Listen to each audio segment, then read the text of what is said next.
Hi, it's V. Let's grow.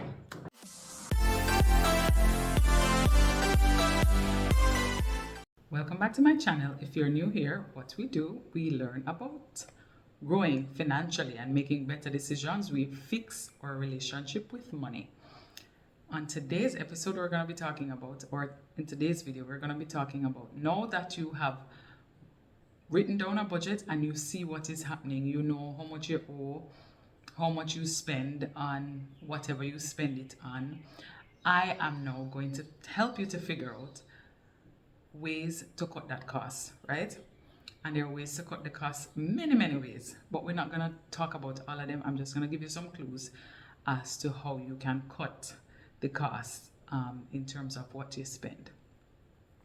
So as a Jamaican, from my knowledge, a lot of times you have leakage in terms of expenditure for food, because people like buy rice and peas and chicken with curry gravy or whatever, KFC, the whole 9 yards.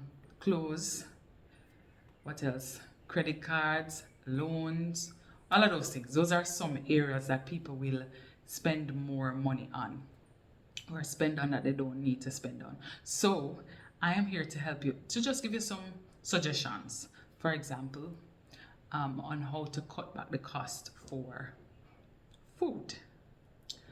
If you wanted to cut the cost for the amount that you spend on food, an idea is, if you're a 9 to 5er like myself, or even if you work overnight, whenever you work, is taking food, so meal prepping. So you have your lunch, your snacks, whatever you need to do, have them with you so that you will have something there so you don't have to spend money on the road.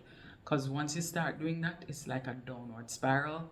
And then for some people it will work out, but if you know that for you it doesn't, then what you need to do is to make sure that you have your own lunch. Carry your lunch, pack something, pack a snack, something. For me, I like it because not only is it convenient, but it helps me to cut my costs. So I stay out of stores when I don't need to be there. I stay out of places that sell food, and then overall the food kind of iffy, because if you don't have a regular spot, then that might be something, right? In terms of clothes, how can you save money? Is having a no buy period.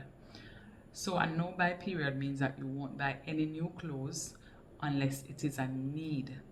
So say for example, you are a nurse and you're going to need a new scrub because the one where you wear or a uniform got ripped. That is different. Or if you are required to have a certain uniform and it got damaged, that's different. I'm talking about stuff like buying on Shein, buying on Amazon, those things. If you don't have to, don't do it. And I know it's easier said than done, but give it a try. So what I'm going to suggest to you is this. Test it out first. I'm almost at the end of my first month in the no buy year, and it's fine for me because I've done it already.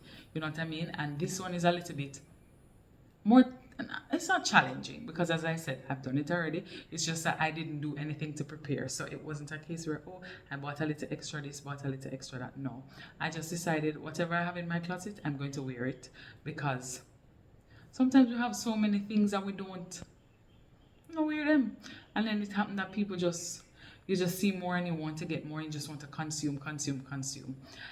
I have started now getting enjoyment from restyling an outfit. You know what I mean? So instead of having to get a brand new outfit, we just zhuzh up the one that I have, and you'll be surprised. Trust me. You should try it. For some people, I know it's going to be hard, so you probably can't do it for the whole year. Baby steps. And that's the real idea of all of this, baby steps. So try it for maybe a week and see how it goes. Try it for a month. You know your spending habits. So try it and see how it goes. And if it works for you, then that is something that you can try to do.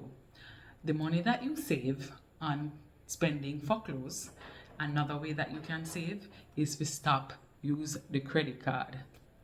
I know. I got here 10 million reasons why a credit card is important and why you need to use it and why you have to keep it. Fine. If you have a credit card though that you are using money from and you are not repaying it, then that means you are losing money because you're paying on the interest, right? And I know some of these interest rates are more than me want to talk about. Yeah, I remember how shocked I was when I got my first credit card and heard about the interest rate. But yeah, never mind that. So the credit card is one way that you can, cut back your costs. And then the final way that you can cut back your costs is just by sticking to your budget. So you know what is on the budget, you stick to it. Because by this time, you should have a bare minimum budget to know where you can cut costs and stay in, stay on track. Not the final one. So the next one would be to get another additional source of income. If it is that serious, or you need to get an additional source of income, sell some stuff where you need the, like, I know Jamaicans, we don't really, but I'm a thrifter, so people do thrift. But this yard sale kind of vibe, some people into it, some people are not. But you know what you can do. I think there's Facebook Market, TikTok Shop, whatever it is, you get the point. But yes, do some things like that to help you to make additional money, so you'll be able to pay off some of the things that you owe, or to reduce your expenditure. All right, the last thing that I'm going to be talking about is after you realize that and you are cutting costs, what do you do?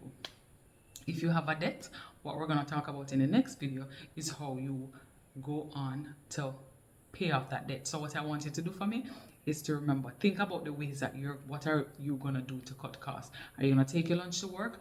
Are you going to stop buying clothes and unnecessary stuff for a period? Are you going to get an additional job? Are you going to stay on your budget? What are you going to do? Let me know in the comments below. But for the next one, we're going to be talking about how you take those little steps to get you in a better relationship with your money. Anyway, that is enough time for me. Thank you so much for watching. Don't forget to subscribe, and I will see you in my next video.